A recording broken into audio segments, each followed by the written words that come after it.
First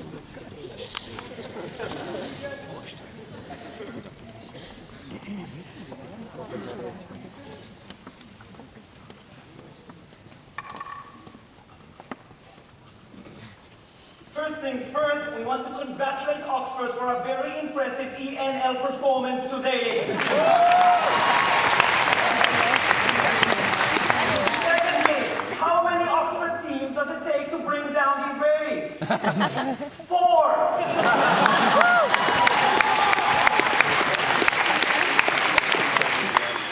Thirdly, we have problems with their case. Max told us that contract mandates an agreement of both sides. Let's see, we have 3 answers to this. 1, that is exactly the case. Government, one side. Immigrant, other side. Consent by both sides. Government's agreement doesn't require a consensus from all of the citizens of the country. If 51% of the citizens voted for this government and it agrees to the contract, that's fine. If the citizens don't want it, the second 51% of them government doesn't require consensus of all citizens, okay? You know, even when a government agrees, you have consensus. Secondly, we would remind Max that social contract is not being taught in university in the law faculty, but rather in the faculty of philosophy. It is not an actual legal binding.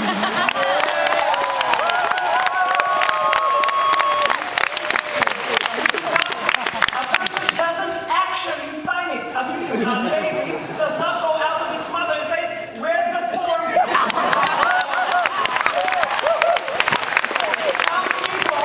Some people actually have this contract enforced upon them even though they don't want it, while other people who really crave it can't get it simply because they were born somewhere else.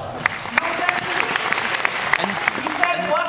You make me a moral monster because I want to give charity to these people, not to these people. We say we don't want you to give charity at all. We want these immigrants to come here, work, contribute to society, and earn their money in an honest way. Secondly, he said, obviously we don't want to give free money to everyone. He said countries can't plan for the future. We say you can extrapolate. That's what's being done in the status quo in many aspects of life, such as economy. We say every government extrapolates every day how many people are going to withdraw their savings from their banks, and it makes its economic policy upon that. And when too many people draw their money from the bank at the same time, shit happens. We say countries can't always plan for the future, but they can do it their absolute best, and that's no different from any other field in the status quo. And he said, finally, when people can move to the other country, create a majority, and change all of its values, we say 2 things to that. 1, you can actually defend yourself against that with right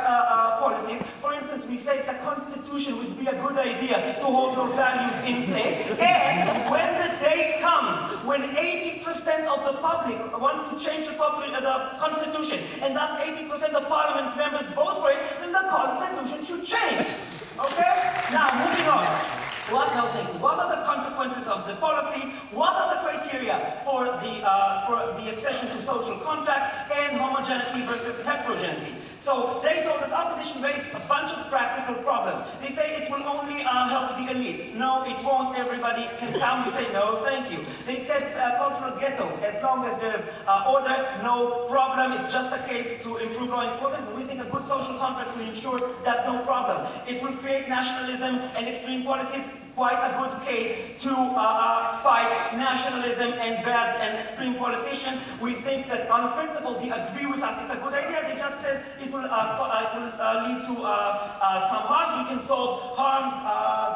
Joe. It is true that the social contract isn't made of paper, but the idea is that voluntary associations create obligations upon each other. But in your case, you remove the voluntary elements to that. I will analyze the criteria to accession to a social contract in just a sec, okay? They told us that there will be overpopulation in the target country. We say free market. Once a country is filled up, nobody would want to come there anymore. He said brain drain. We say again free market. And then we move in answer to your point. We see so all these practical benefits are solved by either the first propositions analysis of free market, or you can defend yourself against them. Obviously, we don't want people to take advantage of us, but that's a case for good welfare policies and not against immigration. Okay, if we say that will not allow. It doesn't matter whether your country is being abused, whether your country's welfare system is being abused by a current citizen or by a new immigrant. Okay, we say you shouldn't be abused at all, so you need a good welfare system. Okay, what are the criteria to access social contract? Because first God told us that people should have the freedom to choose which contract they want to join. We explain to you why. Because we say you sign a social contract according to two things: values and practical benefits. We say that if there's a guy who's Catholic, hates abortion, and loves Guinness, who lives in Guatemala, why does he deserve to enjoy the benefits of Irish social contract? An Irish person who loves abortion, hates Guinness, and was arbitrarily born in Ireland. Okay, that person deserves it more, and he agrees to our values, and he will contribute. Secondly, let's say he doesn't really identify with all of our values, but he wants to contribute practically to us. Fine, great. Everybody that works for a living and contributes to our economy and doesn't commit crime, we love them. Okay, and we say if you defend yourself against abuse, if you get the right policies intact, then nobody will abuse you. So we see that value-wise, we see that anybody that shares our values can join the social contract. Practicality-wise, everybody that contributes us can join the social contract. And we say that everybody contributes to us as long as they do no harm. And status quo citizens of our country do harm, and we defend ourselves against that. No change there. Homogeneity versus heterogeneity. How is progress made, Max? Because what we say is that when people are the same, they think the same, they act the same, they have the same ideas, they have the same attitude. How is progress made when a person of one kind meets a person of another kind?